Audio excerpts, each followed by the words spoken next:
Glass shattered against marble floors. Blood roared in her ears before blackness swallowed her whole. Diners screamed. Bodyguards drew weapons. He just stared, cold, calculating, unmoving.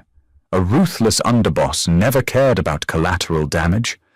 Yet, when his men kicked her spilled bag away, a cheap plastic baby bottle rolled across expensive tile, stopping at his polished leather shoe.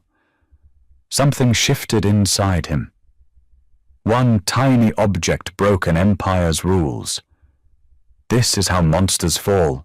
Watch until our bitter end. Water seeped through a crack in the sole of Nora's left boot with every step she took. It was a cold, dirty city rain, the kind that smelled of wet asphalt and diesel exhaust. She shivered, pulling her thin, oversized utility jacket tighter across her chest. Her canvas tote bag slapped heavily against her hip. Inside was a chaotic mess of her life. Final notice utility bills, a half-eaten sleeve of saltine crackers, a crushed tube of diaper cream, and a plastic baby bottle filled with powdered formula she had desperately scraped from the bottom of the tin. She hadn't eaten since yesterday morning. Just half a piece of toast that Sam had rejected. The hunger had stopped being a sharp, gnawing pain hours ago. Now it was just a dull, echoing hollow in her center, accompanied by a persistent grey fuzz at the edges of her vision. Nora stopped outside the heavy oak and brass doors of L'Osteria. The glowing amber light from the windows spilled onto the wet pavement, a stark contrast to the miserable grey evening. She could smell it from the street, rich melted butter, roasted garlic, and the charred woodsy scent of an expensive hearth.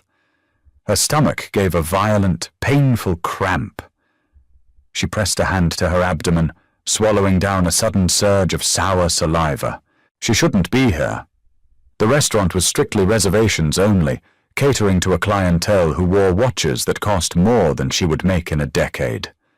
But Gregory was in there. Gregory, the floor manager, who had hired her under the table to scrub the grease traps and mop the freezer floors for the past month. He had fired her via a text message 3 days ago, right before rent was due, and had been ignoring her calls about her final $300 ever since. $300. To the people inside, it was the price of an appetizer and a cocktail. To Nora, it was the difference between Sam having a warm apartment next week, or them sleeping in her rusted Honda Civic. She pushed against the heavy brass handle. The door yielded with a smooth, silent glide, and the ambient noise of the restaurant washed over her. The clinking of crystal, the low murmur of self-important conversations, the soft jazz playing from hidden speakers. The air inside was suffocatingly warm and smelled of expensive cologne and truffles. Nora felt immediately, violently out of place. Her wet hair clung to her face in ratty strands. Her jeans were frayed at the hems, soaked with dirty rain. She left faint, damp footprints on the immaculate black marble floor. "Ma'am?" A host in a crisp tuxedo stepped into her path, his smile tight and his eyes scanning her with practiced disdain. "Are you lost?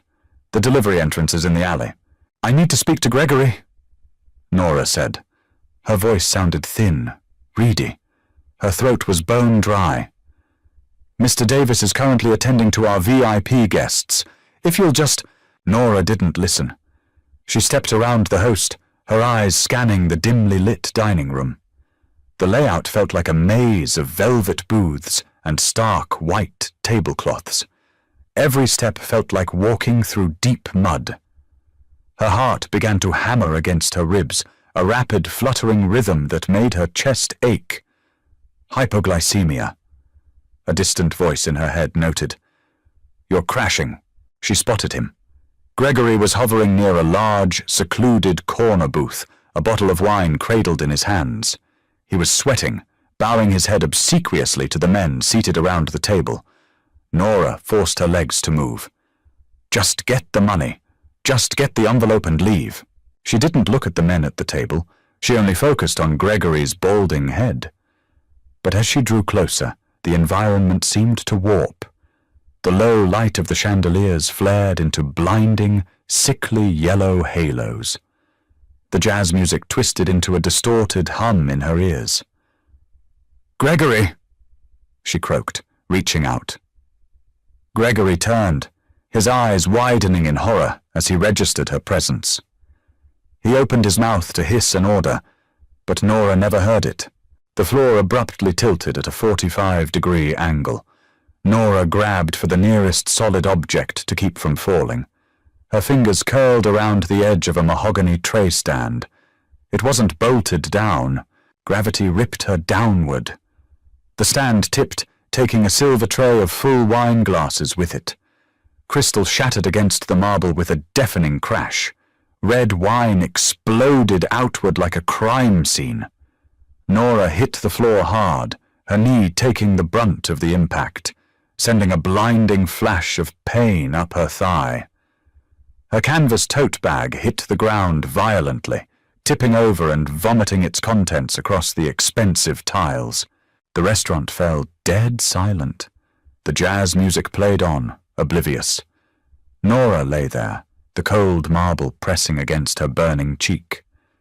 She couldn't breathe. Her lungs refused to expand. Blackness crept in from the corners of her eyes, fast and merciless. Through the fading light she saw a pair of shoes, polished black leather cap-toes, immaculate, not a drop of spilled wine on them. From the mess of her spilled bag, the cheap plastic baby bottle rolled. The plastic scraped lightly against the marble, clack, clack, clack, until it bumped against the toe of that expensive black shoe and settled. Nora closed her eyes, and the world disappeared. Ethan Hayes did not flinch when the glass shattered. He didn't spill a drop of the bourbon in his glass, nor did he break his posture. While the wealthy civilians at the surrounding tables gasped and recoiled, and while Gregory let out an undignified squeak of terror, Ethan simply sat still. Behind him, the subtle shift of fabric and the faint click of safety catches being released signaled that his men, Finn and Matteo, had already drawn their weapons beneath their coats. They formed a tight, protective triangle behind his booth. Ethan's dark, flat eyes tracked the chaos. A hit? Unlikely. Assassins didn't announce their arrival by tripping over a tray stand. A distraction? Possible. He swept his gaze across the restaurant, checking the sight lines, the exits, the hands of the patrons. Nothing. Just terrified socialites staring at the mess on the floor. He finally looked down at the woman. She was sprawled on her side, tangled in the legs of the wooden stand. A pool of dark red Cabernet was inching toward her face, soaking into the frayed ends of her damp hair. She was dangerously thin. The oversized jacket she wore couldn't hide the sharp, prominent jut of her shoulder blades or the fragility of her wrists. Her skin was a sickly, translucent white, tinged with the grey pallor of someone who was running on fumes and panic. "Mr. Hayes, I am so profoundly sorry," Gregory stammered, his face flushed a mottled, ugly purple. "She's a vagrant. A crazy woman from the alley. I'll have her removed immediately. I'll comp your entire evening." Ethan ignored him. His attention was drawn downward, to the object resting against the toe of his shoe. It was a baby bottle. Clear plastic, scuffed from use, with a faded green ring around the rubber nipple.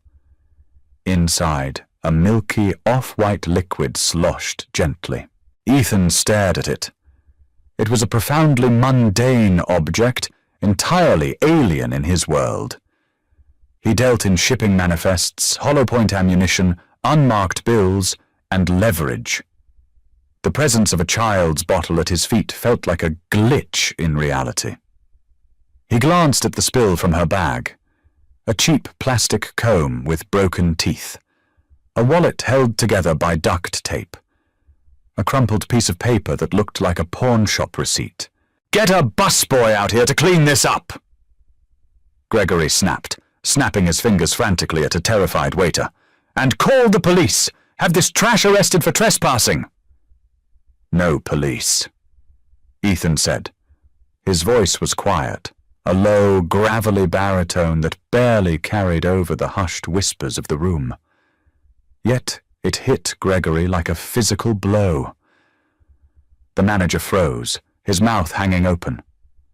Sir, Gregory whispered. I said, no police, Ethan repeated.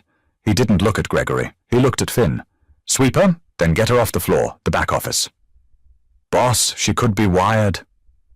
Finn muttered, his eyes glued to the unconscious woman. If she's wired, she's the worst undercover operative the feds have ever fielded. Ethan said dryly. Sweep her anyway. Be thorough. Matteo stepped forward, effortlessly hauling Nora up by her armpits. She was dead weight, her head lolling backward. Matteo quickly and efficiently patted down her jacket, checked her waistband, and ran a hand down her legs. Clean. Matteo grunted. She's out cold. Smells like rain and stale fry grease. Pulse is weak. Take her to the manager's office. Lock the door. Do not let anyone in. Ethan ordered. Gregory panicked, waving his hands. Mr. Hayes, please, you don't need to involve yourselves in this. My security can toss her out back. Ethan finally looked at Gregory. The expression in Ethan's dark eyes was completely devoid of empathy, warmth, or human grace. It was the look of a predator analyzing a particularly annoying insect. She was coming to you, Gregory, Ethan noted softly. She reached for you right before she went down. She knows you. Gregory swallowed hard, beads of sweat breaking out on his forehead. She used to clean the kitchens, a temporary hire, unstable. We let her go. I see. Ethan reached down, his long fingers wrapping around the plastic baby bottle. It felt slightly sticky. He stood up, buttoning his suit jacket in one fluid motion. I'm taking your office for the next 20 minutes, Gregory. If a single employee approaches that door, I will assume they are a threat to my safety, and my men will act accordingly. Do we understand each other? Yes, Mr. Hayes. Absolutely. Ethan walked past the mess, taking the baby bottle and the canvas tote bag with him. Nora woke to the smell of bleach, raw meat, and aged tobacco. It was a confusing cocktail of scents that sent a sharp spike of nausea straight up her esophagus. She gagged, her eyes flying open. She was lying on a leather sofa. The leather was freezing against her damp skin. Her head throbbed with a vicious rhythmic pounding, centered right behind her eyes. She scrambled to sit up, her hands clutching the edge of the sofa cushions. The room spun wildly, tilting like the deck of a sinking ship. She clamped a hand over her mouth, taking deep, shuddering breaths through her nose, fighting down the urge to vomit. Where am I? Fluorescent lights buzzed angrily overhead. She was in a small, windowless office. Filing cabinets, a heavy metal desk, security camera monitors glowing on a side table. Gregory's office. She recognized the cheap motivational posters on the walls from the day she interviewed. Then, reality crashed down on her like a dropped anvil. The restaurant. The fall. The time. She frantically patted her pockets. Empty. Her bag was missing. Looking for this, Nora whipped her head around, a sudden movement that nearly made her black out again. Sitting in a rolling chair in the corner of the room, mostly cloaked in shadows, was a man. He was holding her frayed canvas tote bag in his lap. Beside him, resting on the edge of Gregory's metal desk, was the baby bottle. He was the man from the booth. Up close, he was terrifying. It wasn't just the immaculate charcoal grey suit or the heavy, expensive watch on his wrist. It was the absolute stillness of him. He sat with the relaxed posture of someone who owned the room, the building, and everyone inside it. His face was all harsh angles and cold calculation, his dark hair swept back, a faint scar cutting through his left eyebrow. He wasn't looking at her with pity.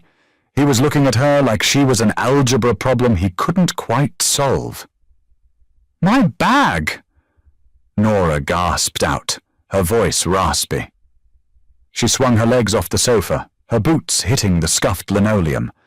Her knees immediately trembled, threatening to buckle. "Sit down," he commanded. It wasn't a request. It was a statement of fact. Nora ignored him. She forced herself to stand, grabbing the armrest of the sofa for balance. "Give me my bag. I need to leave. What time is it?" Ethan checked his watch. 6:20. A sound of pure, trapped panic escaped Nora's throat. No, I have to go. Mrs. Higgins leaves at 6:30. She'll call child services again. She swore she would." Nora stumbled forward, reaching for the bag. Ethan didn't stand. He simply moved his hand, pulling the bag out of her reach. "Sit the fuck down," he said, his voice dropping an octave, carrying a lethal edge that demanded obedience. "Before you fall and crack your skull open on the floor, and I have to explain to the police why there's a corpse in my impromptu meeting room." Nora froze, hovering over him. She was breathing heavily, a cold sweat breaking out across her forehead. She looked from his cold, dark eyes down to the baby bottle on the desk. "Please," she whispered, her voice cracking. Her tough exterior, built from months of poverty and rejection, fractured. "I don't have time for whatever this is. I just need my things." Ethan watched her sway. She looked like she was held together by frayed string and sheer willpower. Her knuckles, white from gripping the edge of the desk, were raw and cracked from harsh cleaning chemicals. He unzipped her tote bag. "Stop it! You have no right to look through that!" Nora lunged at him. Ethan caught her wrist with his free hand. He didn't squeeze hard, but the grip was absolute, immovable. Her skin felt like ice. Her pulse fluttered frantically against his thumb, like a trapped bird beating its wings against a cage. "You disrupted my dinner?" Ethan stated, looking up into her frantic, bloodshot eyes. "You breached a secured perimeter, caused a panic, and dumped a bag of unidentified objects at my feet. In my line of work, people die for less. I am going to look in the bag." He released her wrist with a slight shove backward, forcing her to stumble back and fall heavily onto the leather sofa. She gasped, wrapping her arms around her stomach, curling inward defensively. Ethan reached into the bag and began pulling items out, placing them methodically on the desk. A handful of crumpled $1 bills, $11 total, a past due notice from the electric company, a half-empty packet of generic ibuprofen, an identification card. Ethan picked up the ID. "Nora Davis, 26, organ donor." He tossed it back onto the pile. "You have $11 to your name, Nora Davis, yet you decided to crash a restaurant where the cheapest cut of meat is $150. You have a terrible sense of budgeting." Nora let out a wet, hysterical laugh. It sounded like glass grinding together. "I didn't come to eat, you arrogant prick. I came to get paid." Ethan raised an eyebrow. The insult didn't anger him. It surprised him. Usually when people realized who he was, or at least that he was a man holding a terrifying amount of power, they groveled. They begged. This woman, smelling of cheap soap and starvation, was glaring at him with pure, unadulterated hatred. "Gregory," Ethan said, piecing it together, "he owes you money. $300! Nora spat, wiping her nose with the back of her trembling hand. "For a month of scraping burnt grease out of his ovens at 2 a.m, he fired me by text. My sitter leaves in 10 minutes. If I don't pay her for the week, she locks the door and she calls the state. If the state finds out my power is shut off. She choked on the words, her throat constricting. She swallowed hard, refusing to cry. I lose my son. Ethan looked at the baby bottle. Similac, the cheap kind. He had noticed the way her jacket hung off her frame, the hollowness of her cheeks. She was starving herself so the child could eat. It was pathetic. It was the kind of human misery Ethan went out of his way to avoid looking at. He dealt in high-level corruption, extortion, and targeted violence. He didn't deal in desperate mothers and hungry infants. It made his skin crawl, an uncomfortable tightening in his chest that felt suspiciously like guilt. He violently rejected the emotion. Who sent you to me? Ethan asked coldly. Nora blinked, confusion momentarily replacing her panic. What? Nobody sent me to you. I don't even know who you are. I was walking toward Gregory. You tripped right at my table. You fell precisely where my guards would have to break formation to deal with you. Ethan leaned forward, his voice a lethal whisper.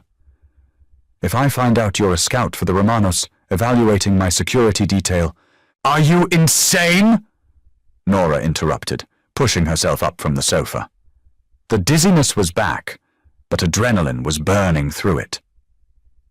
Do you hear yourself? I fainted, because I haven't eaten a solid meal in 2 days. I don't give a damn about you or your security guards. You are nothing to me but an obstacle standing between me and my baby. Now give me my bag. She marched up to him, grabbed the canvas tote, and started clumsily sweeping her items off the desk and into the bag. Her hands were shaking so badly she dropped the bottle of ibuprofen. It scattered pills across the floor. She cursed vividly, dropping to her knees to gather them. Ethan stared down at her. She was on her knees, desperately picking up cheap painkillers from a dirty floor. There was no deception here. No trained operative acted like this. The raw, jagged desperation radiating from her couldn't be faked. She was just collateral damage, a ghost in the machine of the city. And for some reason, the fact that Gregory was exploiting her infuriated Ethan more than a rival family trying to put a bullet in his head. Stop, Ethan said. Nora ignored him, grabbing the last pill and shoving it into her pocket. She grabbed the edge of the desk to pull herself up. Ethan stood. He was a head and a half taller than her, broad-shouldered and imposing. He reached into the inside pocket of his suit jacket and pulled out a silver money clip, thick with $100 bills. He peeled off 500s and tossed them onto the desk. They fluttered down, landing next to the plastic baby bottle. Nora stared at the money. $500. More cash than she had seen in months. What is that? She asked defensively, stepping back. A loan. Ethan said flatly. I don't want your charity. It's not charity, it's an advance. Ethan reached out and picked up her ID card from the desk, slipping it into his own pocket. Nora's eyes widened. Hey, give that back. You owe me for the dry cleaning of the carpet you ruined with your little stunt. Ethan lied effortlessly. Consider the 500 a temporary loan to solve your immediate logistical issues. You will pay me back. I don't have $500 to pay you back. Then you'll work it off? Ethan said, stepping around the desk, backing her towards the door. My men will take you home. You're in no condition to drive, and you won't make it to your sitter on a bus in 8 minutes. Nora hit the wooden door with her back. She looked up at him, terrified and trapped. I don't know you. I'm not getting in a car with your men. My name is Ethan Hayes, he said, crowding her slightly, letting her feel the danger radiating off him. And you don't have a choice, Nora. If you walk out that door alone, you don't make it to your son. If you take the money and get in the car, you keep your child tonight. He paused, his dark eyes locking onto hers. But make no mistake. I have your ID. I know where you live. You belong to me until this debt is settled. Nora's breath hitched.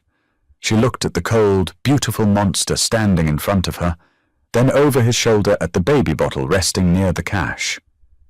She was trading one desperate situation for a far more dangerous one. But the thought of the sitter locking the door, the thought of Sam crying in the dark, she gritted her teeth, her pride breaking entirely. She pushed past him, snatched the $500 off the desk, and shoved it into her pocket. She grabbed the baby bottle, holding it tight against her chest like a shield. "Fine," Nora whispered, her voice shaking with unshed tears and pure exhaustion. "Take me to my son."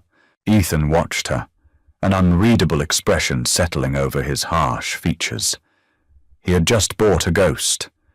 He wasn't entirely sure why, but as he watched her clutch that plastic bottle, he knew he wasn't letting her disappear back into the alleyways. He opened the door. "Finn, pull the car around." The interior of the armored Cadillac Escalade smelled like ozone, expensive leather conditioner, and the cold metal of holstered sidearms. It was an intimidating, suffocating luxury. Nora sat rigidly in the back seat, her damp utility jacket leaving a dark, shameful stain on the pristine cream upholstery. She hugged the canvas tote and the plastic baby bottle to her chest. Her teeth clicked together in a rapid, involuntary rhythm. The vehicle's heater was blowing warm air over her freezing legs, but the chill was buried deep in her marrow. Ethan sat across from her, a vast expanse of dark wool and sharp angles. He was looking at a tablet, his thumb scrolling with rhythmic precision. He hadn't looked at her since they left the alley behind L'Osteria. Up front, Finn and Matteo were silent. The partition was lowered, but the air was thick with their unspoken confusion. Mob enforcers didn't run taxi services for vagrants. "Take the next left. The lights are timed better." Ethan murmured, not looking up from the screen. Matteo swung the heavy SUV left, the tires hissing violently against the rain-slicked asphalt. Nora checked the dashboard clock. 6:26 p.m. Panic squeezed her lungs. "It's the brick building on the corner, the one with the broken fire escape," she said, her voice sounding frail in the massive cabin. Matteo pulled the Escalade onto a cracked, uneven sidewalk in front of a decaying tenement building. The neighborhood was a wasteland of pawn shops, liquor stores behind wrought iron cages, and overflowing dumpsters. The contrast between the $250,000 vehicle and the squalor of the street was nauseating. Nora grabbed the door handle. It was locked. She turned to Ethan, her eyes wide, breath catching. "Please, it's 28 minutes past." Ethan finally looked up. His eyes were flat, absorbing the panic rolling off her. He tapped a button on the armrest. The heavy locks clicked upward with the finality of a prison gate opening. "Finn goes with you," Ethan said. "I don't need a babysitter. I just need my son." "You have $500 of my money in your pocket, Nora. You're a flight risk." Ethan replied smoothly. "Finn, go."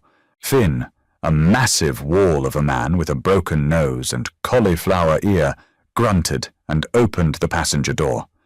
Nora scrambled out, the cold rain hitting her face like a slap. She didn't wait for the giant. She broke into a dead sprint toward the peeling front doors of the building.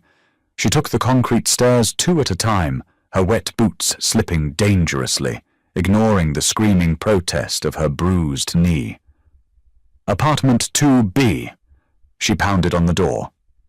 6:29 p.m. The door unlocked with the rattle of 3 separate deadbolts. It swung open a few inches, held by a thick brass chain. Mrs. Higgins peered through the gap.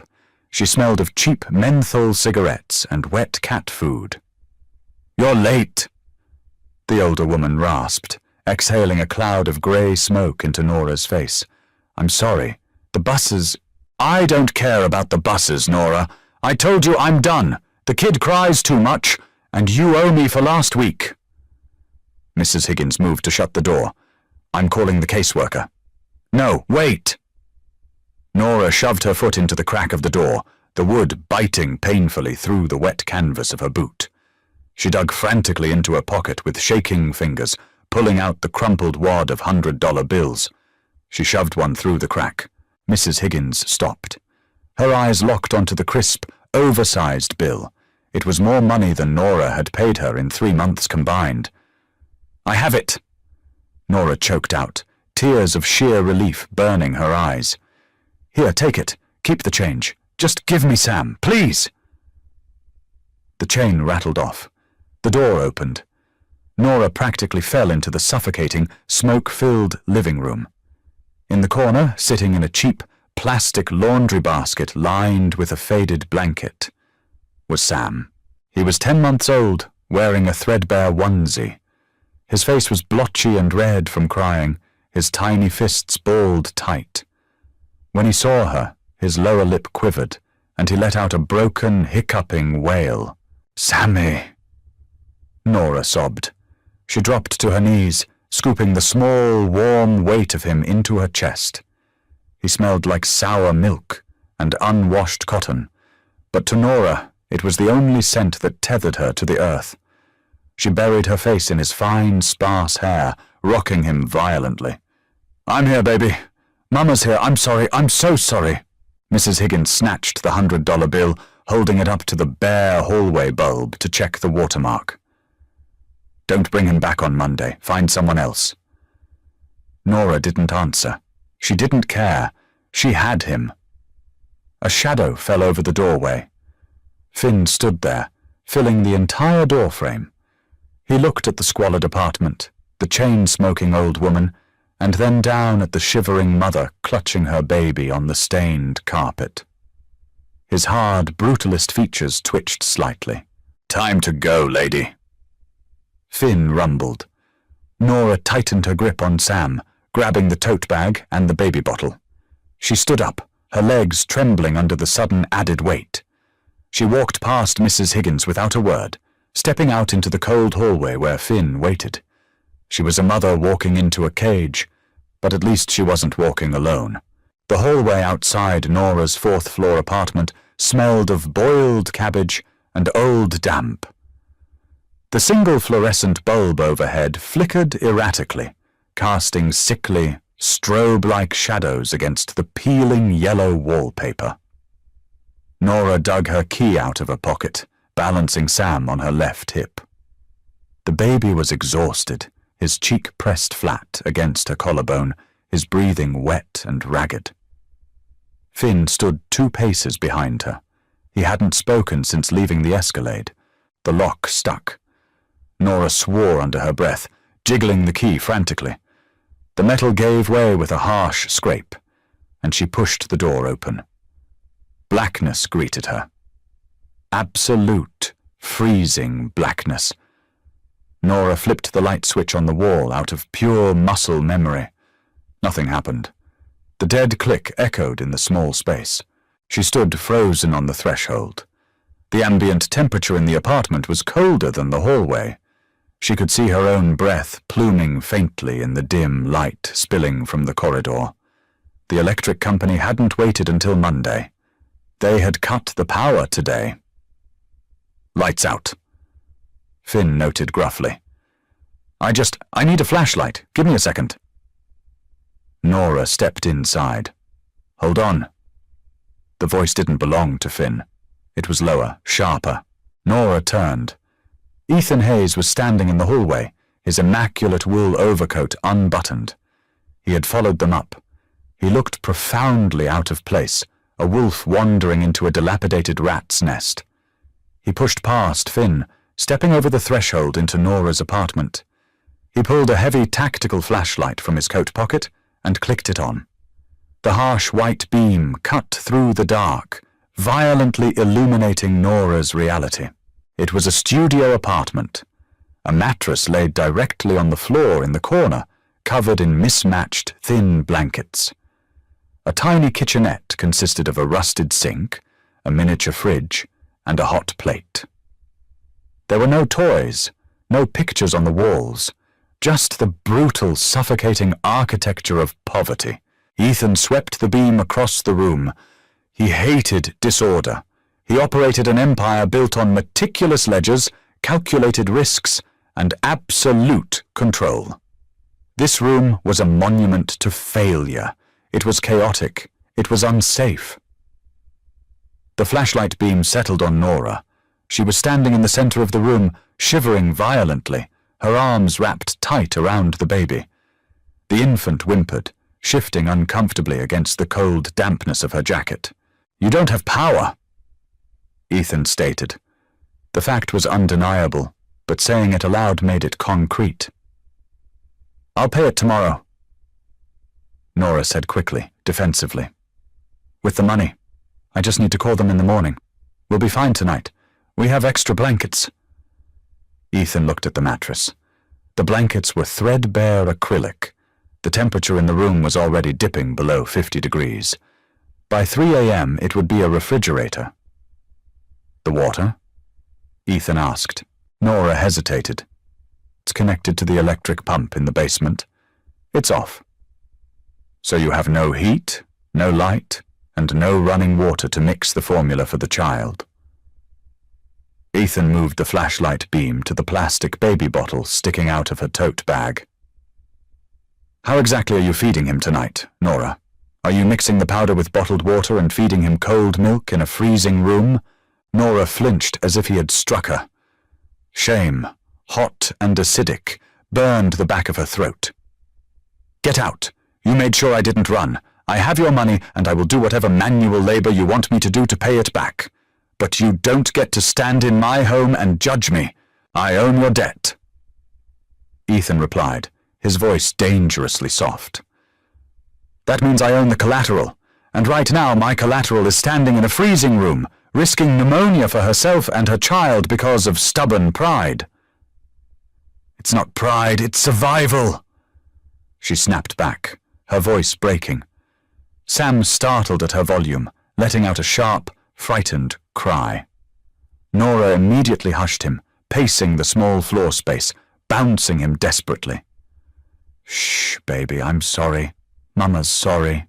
Ethan watched the frantic, imperfect mothering. In his world, weakness was a liability that was quickly exploited and eliminated. If one of his lieutenants showed this level of operational failure, they would be buried in a landfill by dawn. But looking at the infant burying its face into the damp fabric of Nora's jacket, Ethan didn't feel the urge to eliminate. He felt an aggressive, deeply irritating compulsion to fix the error. He didn't do charity. He didn't save people. It's an investment. His clinical, sociopathic mind rationalized. A dead debtor cannot repay $500. A sick woman cannot work. The environment is suboptimal. The asset must be relocated. He clicked the flashlight off. The darkness swallowed them again. "Finn," Ethan commanded from the blackness. "Yeah, boss. Get a bag. Pack whatever she needs for the child. Clothes, formula, diapers. Leave the rest of this garbage." Nora's breath hitched. "What? No, what are you doing?" Ethan stepped closer to her in the dark. She couldn't see his face, but she could smell him. The expensive bourbon, the wool, the faint metallic tang of the cold outside air. "You aren't staying here," Ethan said. "You're coming with me." "I am not taking my baby to a mob boss's house." Nora backed away until her shoulders hit the plaster wall. "You are currently standing in a dark box that is 45 degrees and dropping. You have no food and no water. If you stay here, the child gets sick. If the child gets sick, you take him to a hospital. The hospital reports you to child services for negligence, and they take him away. Permanently." Ethan's voice was a flat, ruthless blade, slicing away every defense she had. "Or you get in my car. You sleep in a room with a thermostat. The boy drinks warm milk. You pay off your debt by managing one of my properties. It is a simple calculation, Nora. Choose." She stood against the wall in the pitch black. The baby shivered violently against her chest. She hated him. She hated his expensive shoes and his cold logic. She hated that he had stripped away her dignity and laid bare her absolute failure to protect her son. But most of all, she hated that he was right. Nora closed her eyes, hot tears finally spilling over her cold lashes, tracking down her dirty cheeks. "Pack the bag," she whispered into the dark. The brownstone in Brooklyn was an anomaly. From the street, it looked like every other multi-million-dollar row house in the gentrified neighborhood. Dark brick, heavy oak doors, and discreetly frosted windows. Inside, it was a fortress, the door locked behind them with a heavy magnetic thud that sounded distinctly like the ceiling of a vault. The foyer smelled of lemon oil, old wood, and the faint, sterile scent of bleach. The floors were dark mahogany, the walls painted a stark gallery white. There was no art, no personal touches. It was a space designed purely for function and security. Finn dropped Nora's hastily packed duffel bag onto the hardwood floor with a dull thud. Matea was already sweeping the first floor, checking window locks out of sheer habit. "Third floor, first door on the right," Ethan said, stripping off his wool overcoat and tossing it over the back of a leather chair. He loosened his silk tie, the first concession to comfort he had made all night. "There's an ensuite bathroom. Towels are in the cabinet. Kitchen is down the hall. Heat the child's food." Nora stood in the foyer, dripping rainwater onto the expensive floor. Sam was asleep again, a heavy, exhausted slump against her shoulder. She felt entirely unmoored. The transition from the freezing, chaotic terror of her apartment to this silent, sterile fortress gave her severe whiplash. "Why are you doing this?" she asked. Her voice echoed slightly in the high-ceilinged room. Ethan paused, his hand resting on the crystal decanter sitting on a side table. He didn't look at her immediately. He poured 3 fingers of amber liquid into a glass. "You owe me a debt," he said finally, turning to face her. "You will serve as the housekeeper for this property. You will maintain it, keep it stocked, and stay out of the way when I or my associates are conducting business. Consider this room and board in advance on your wages." "I knocked over a tray of wine glasses," Nora said, her voice shaking with disbelief and exhaustion. "People don't kidnap women and their babies to clean their floors over spilled wine. What do you really want from me?" Ethan took a slow sip of the bourbon. The burn grounded him.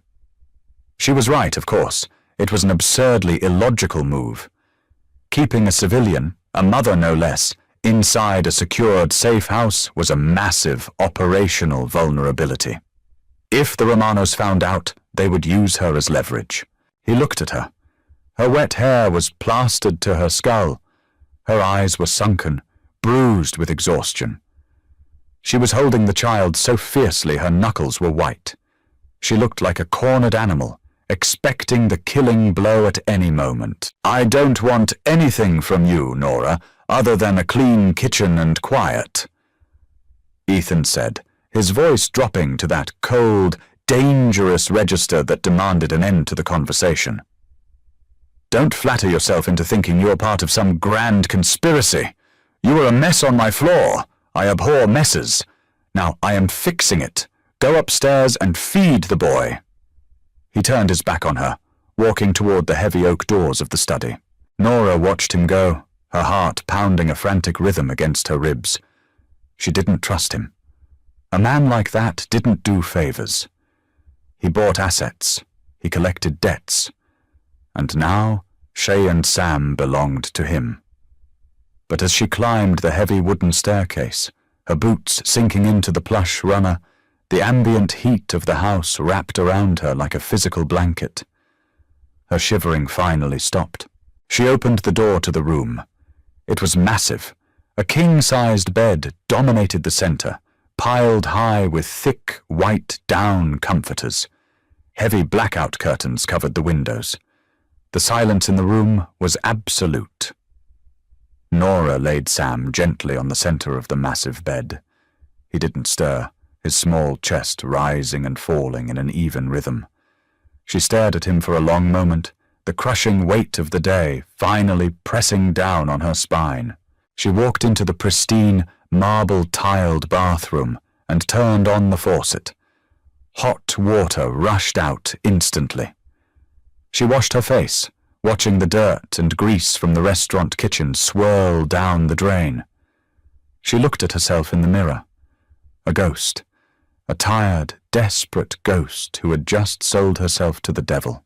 10 minutes later, Nora was in the third-floor kitchenette. She found a stainless steel pot, filled it with water, and turned on the induction stove. She placed the cheap plastic baby bottle, filled with the last of her formula powder and bottled water, into the pot to warm. She leaned her hip against the marble counter, staring blankly at the water beginning to simmer. Footsteps sounded in the hallway. Soft. Measured. Ethan appeared in the doorway. He had discarded his suit jacket entirely. The sleeves of his crisp white dress shirt rolled up to his forearms, revealing a dark web of ink wrapping around his left wrist. He was holding a plate with a thick, heavily loaded sandwich and a glass of water. He walked into the kitchen and set the plate down on the marble island next to her. "Eat," he ordered. Nora stared at the food.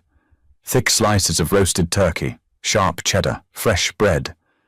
Her stomach gave a violent, painful lurch, twisting into a knot of sheer hunger. Saliva flooded her mouth. She looked up at him. "Is this added to my tab?" she asked bitterly. Ethan's jaw tightened. "Just eat the damn food, Nora." He didn't leave. He stood on the opposite side of the island, leaning against the counter, watching her. Nora hesitated, then reached out with a trembling hand and picked up half the sandwich.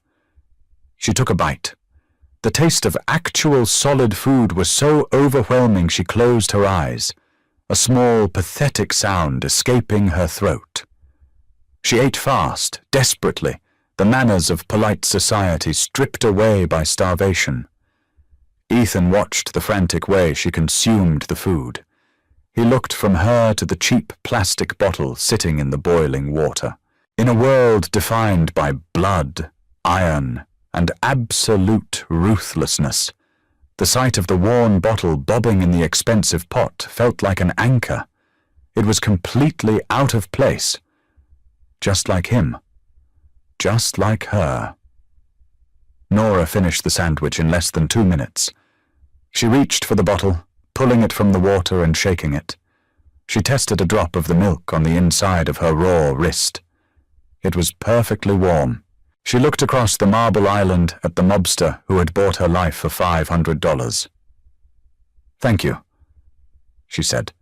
The words tasted like ash, but they were true. Ethan didn't smile. He didn't acknowledge the gratitude. He simply pushed away from the counter and walked back toward the dark hallway. "Lock your door," he said over his shoulder. "Mateo takes the night shift. He has a habit of checking rooms. He won't bother you if the deadbolt is thrown." And then he was gone, leaving Nora alone in the sterile warmth, holding a bottle of warm milk, trapped in a sanctuary built by a monster. 3 weeks passed. The brownstone settled into a bizarre, tense rhythm. Nora scrubbed. She attacked the already immaculate house with a desperate, frantic energy, trying to sweat out the anxiety of her captivity.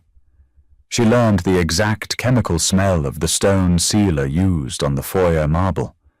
She memorized the heavy, oiled metal click of Finn dismantling his sidearm at the kitchen island every Tuesday morning. She grew accustomed to the suffocating silence of the house during the day, and the low, dangerous murmur of men in heavy coats arriving after midnight. She was paying her debt. She kept a meticulous tally on a notepad in her room. $15 an hour for deep cleaning, $20 for cooking. She factored in the cost of Sam's formula, the diapers Mateo silently dropped outside her door on Fridays, the electricity, the water. By her math, she still owed Ethan $340. Ethan, for his part, remained a ghost who occupied the same physical space. He didn't make small talk. He left before she brought Sam down for the morning, the scent of his espresso and dark roast tobacco lingering in the kitchen air like a phantom. When he was home, he was locked in his study.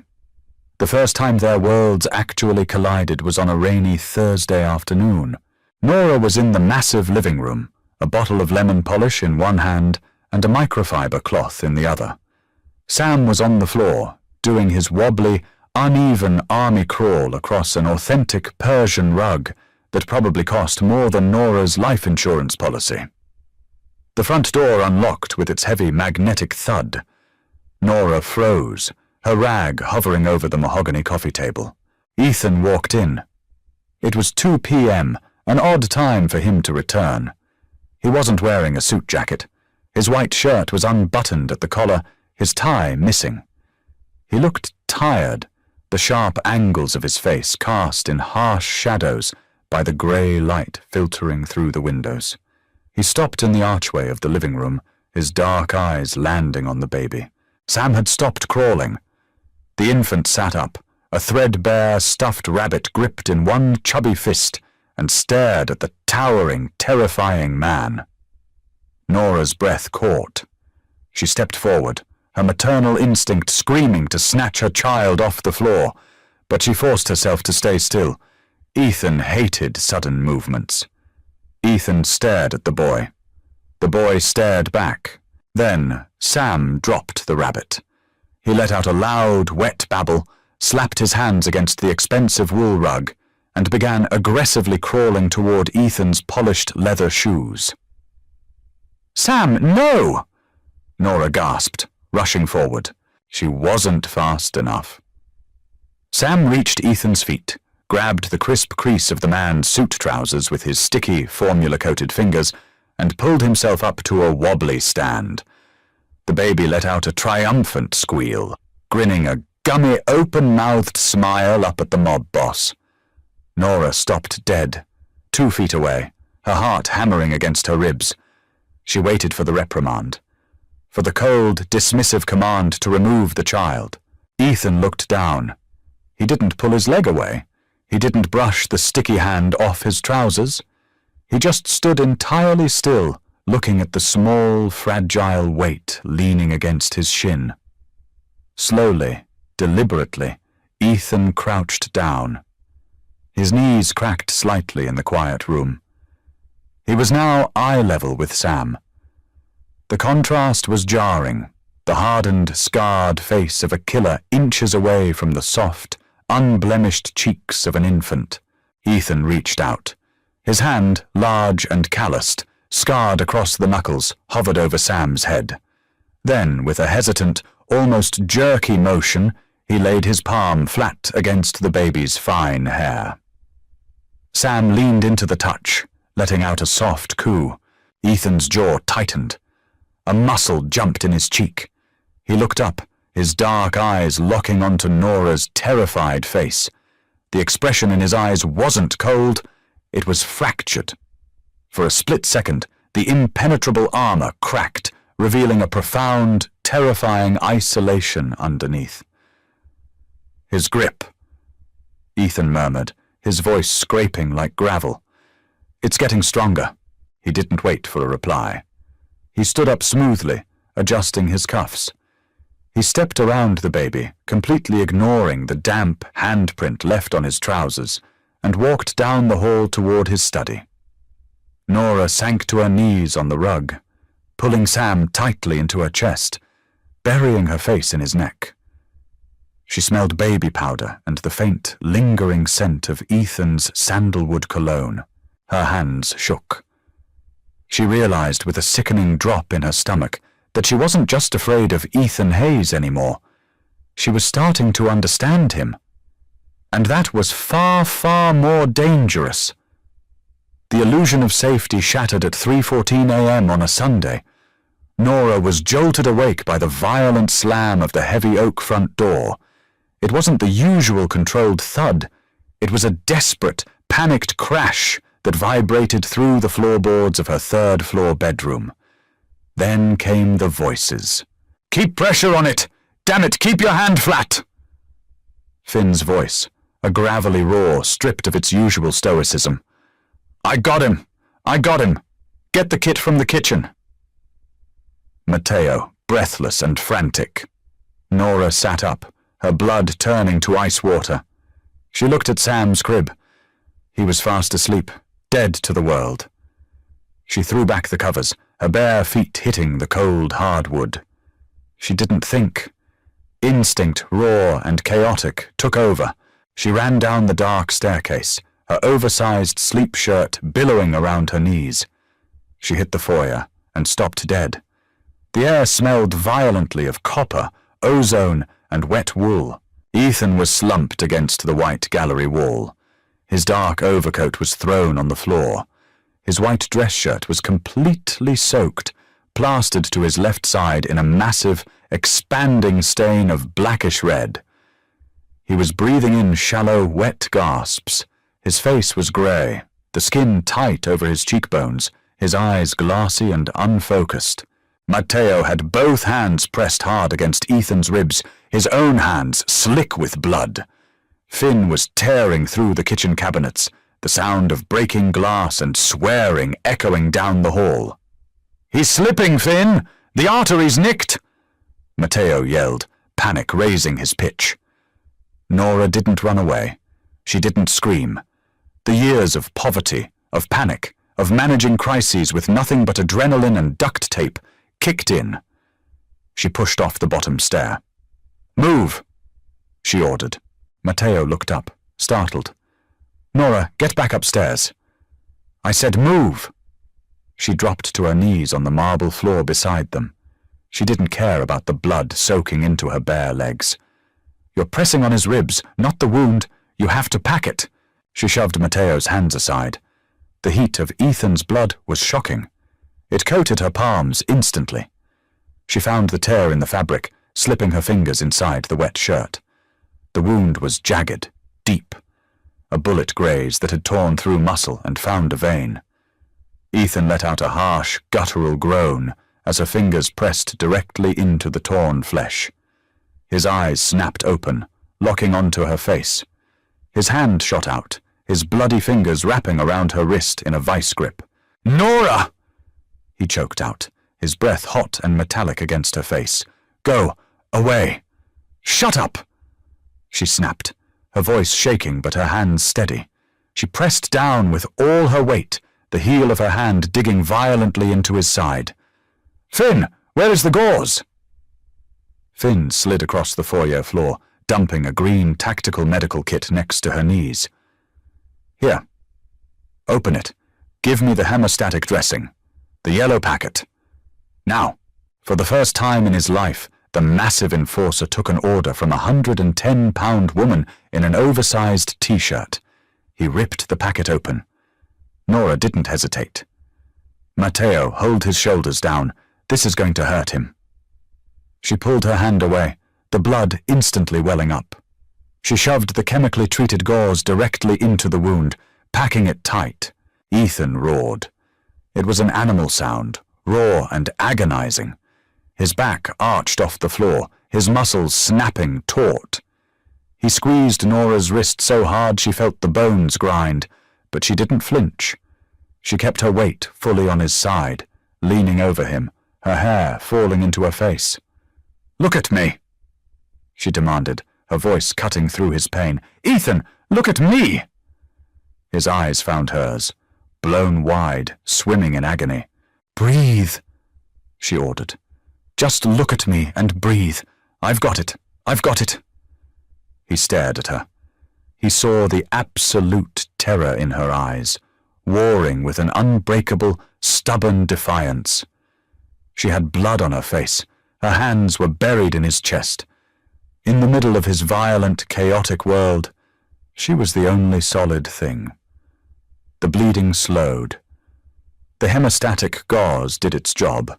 Finn wrapped a pressure bandage around Ethan's torso, hauling him off the floor and carrying him toward the downstairs bedroom.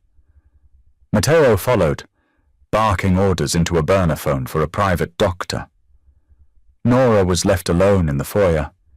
She sat back on her heels. The white marble floor looked like a slaughterhouse.